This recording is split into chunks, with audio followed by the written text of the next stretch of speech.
I'm so sorry, ma'am. I know you need this medicine, but it looks like it's not covered by your insurance. Yeah, unfortunately, I had to deny that one. Wait, who are you? I'm your insurance company's pharmacy benefit manager. I get paid based on the price of a medicine, and I don't make as much money off this one. No one should stand between you and your medicine. Visit phrma.org/middleman to learn more. Paid for by Pharma.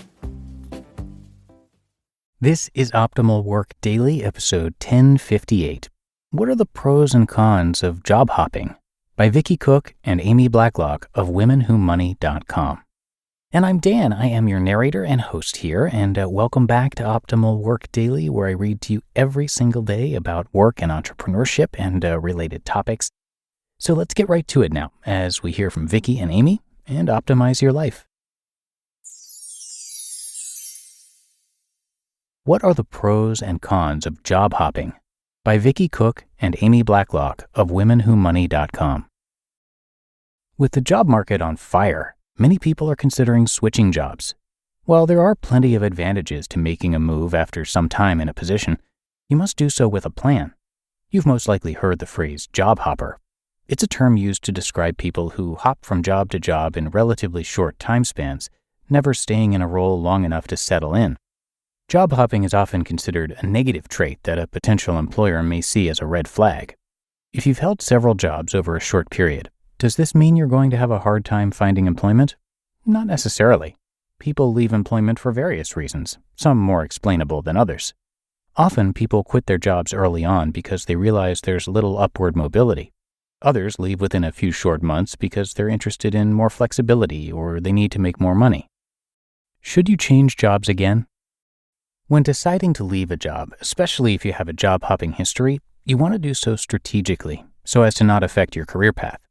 Before you submit your resignation, consider the following benefits and drawbacks of jumping from job to job. Pro number 1, increase your earnings quicker. In today's economy, most people aren't seeing the reward of a significant pay increase for staying in their current role at their present company.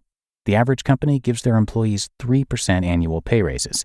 When you do the math, that's not a lot of extra cash to pad your bank account. For many people, it's only enough to support their morning drive-through coffee habit. Even getting promoted within the same company doesn't guarantee a pay raise.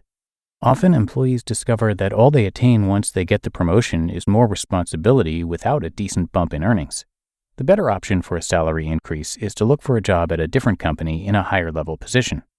If your goal is to increase your income in significant increments, staying with your current company for several years won't help you achieve that goal. Instead, be strategic about how you increase your earnings. Decide where you want your salary level to be within the next 5 and 10 years, then base your moves on that information. Your resume won't take as much of a hit, and you're more likely to earn what you're worth. Pro number 2, you gain experience in diverse environments. Another argument in favor of job hopping is that it affords you incredible opportunities to work in diverse environments. Staying with the same employer for years on end isn't broadening your expertise and won't help you grow your professional network. You may not develop new skills at the same rate as if you were to change positions and work with different peers and leadership in a new environment.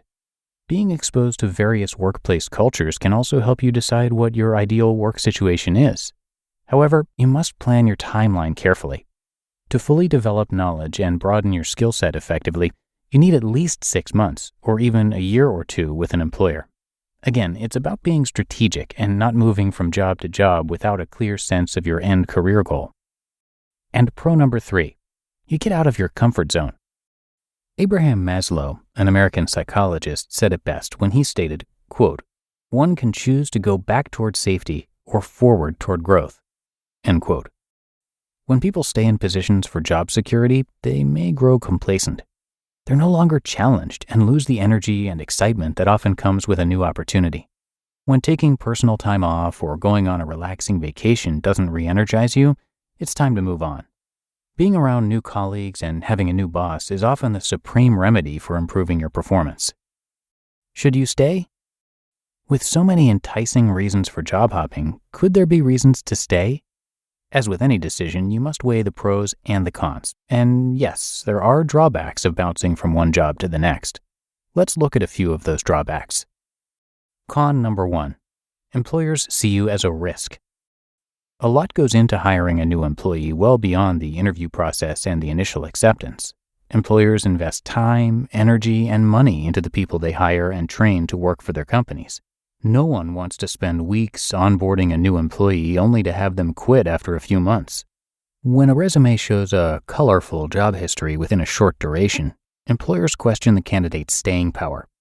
Today's employers are realistic. They know that it's rare for people to retire with the same company they've been at for 30+ years.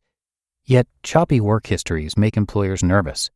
If you have a job history that employers will question, be prepared to explain why you switch positions so often. Con number 2, you're always the new person. One of the principal advantages of staying with a company for an extended period is that you begin to earn the trust of your boss and colleagues. You're trusted to do your job, and every decision doesn't have to be run by someone with more authority. Switching jobs left and right means you're always the new person. You may struggle to build strong professional relationships when you skip climbing one corporate ladder to start climbing a new one.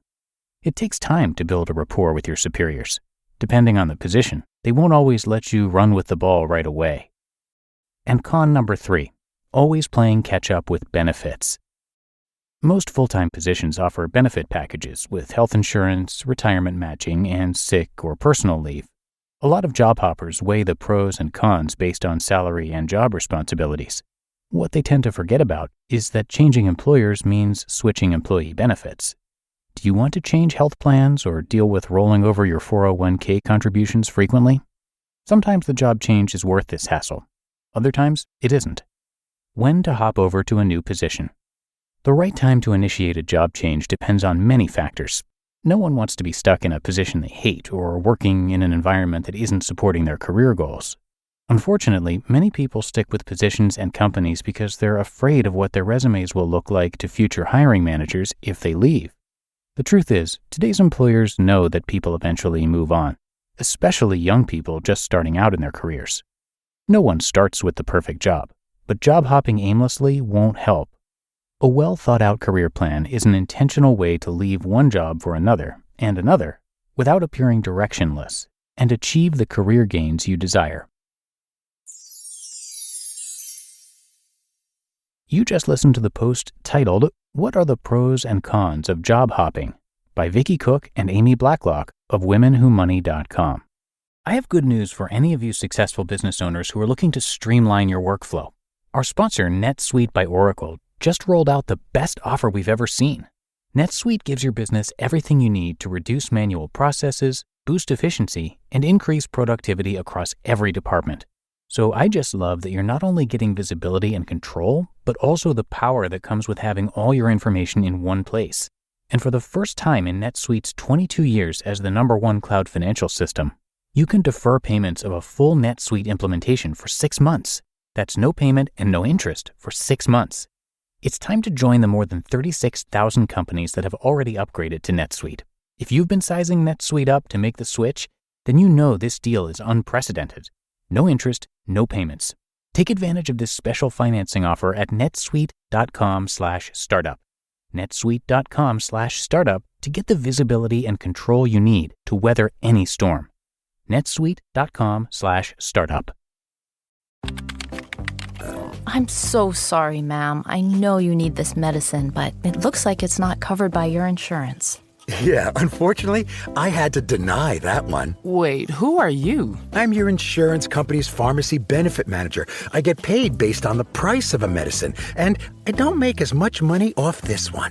No one should stand between you and your medicine. Visit phrma.org/middleman to learn more. Paid for by Pharma. And thanks to both Vicki and Amy, who, in addition to being the founders of Women Who Money, are the co-authors of Estate Planning 101, from avoiding probate and assessing assets to establishing directives and understanding taxes, your essential primer to estate planning. That book comes from Adams Media, and you can come by WomenWhoMoney.com to learn much more, and you can find great articles like this one on that site. Again, that's WomenWhoMoney.com, and I have that linked in this episode's description. But I think that's going to do it for today. I thank you so much for being a subscriber to the show and for being here with me each and every day. It's listeners like you who keep this show going. So enjoy the rest of your day, and I will see you tomorrow, where your optimal life awaits.